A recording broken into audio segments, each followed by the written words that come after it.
Hi, Sarah Wilder here. We're finishing up part 21 with 21C. This is a little story about my job at Walmart and Jim and I working together there. I call this story Big Bad Boyd. So, Jim had been there at the store for about a month when he had an unpleasant encounter with a supervisor in the warehouse because Jim took exception to how this man had been treating me. Ironic, right? Only a narcissist will react that way. So not self aware. So Boyd had been with Walmart for about a quarter century, and I mostly respected his opinions and his feedback. But I wasn't assigned to his area, and I didn't report to him.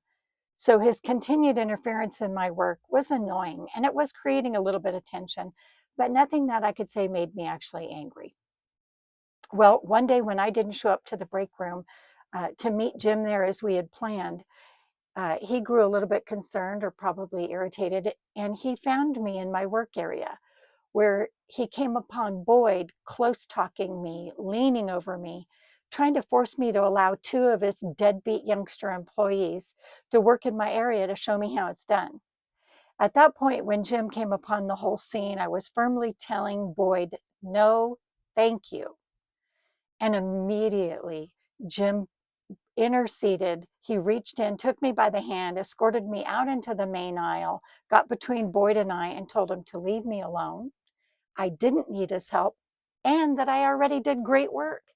All of those things were true. And on our break, I did give Jim a rundown of Boyd's recent campaign to make me feel like I was an idiot, which Boyd had launched into for rather petty reasons. It was after the regional Walmart manager, he cited my work area's exemplary condition. And I can't take total credit for that because there was a young lady who worked there a lot more hours than I did, and she and I were the dynamic duo, and we kept that area spick and span. But anyway, it pushed Boyd's nose out of joint, and he just started leaning on me. I just told Jim that I could handle Boyd's tiny dick nonsense myself, not to worry about it. But he couldn't let it go. So, not long after that incident, on one of my days off, conveniently, Jim and Boyd got into a very loud, very heated argument in the warehouse. Several people several people witnessed this situation. Many people heard it, and some even mentioned it to me in the days following the blowup, which is how I heard about it in the first place because Jim didn't tell me about it. The people that shared this experience with me said they were surprised at the level of Jim's anger. It just shocked them. Initially, when I heard how explosive the fight had been, I was afraid that Jim would get into trouble with management or HR for the profane and violent language I was told that he used. But it's Utah, so nope.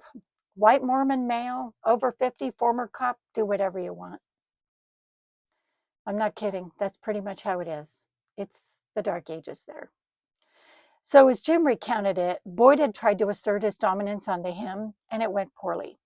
Jim admitted he confronted Boyd and that he did so on behalf of me, himself, and other people he worked with who have endured similar unwanted guidance. And at the close of his furious verbal attack, Jim said he did threaten Boyd not to speak to me or him, or else the consequence would be swift. And I guess Boyd took it to heart because 2 weeks later, he quit Walmart after 25 years and went to work for Lowe's. I'm going to stop here because of time, but please come back for part 22. I'm going to break that up into 3 or 4 episodes as well. You'll hear the rest of these stories and about our last road trip together, the day before Jim makes a nearly successful attempt on my life. Thank you for being here.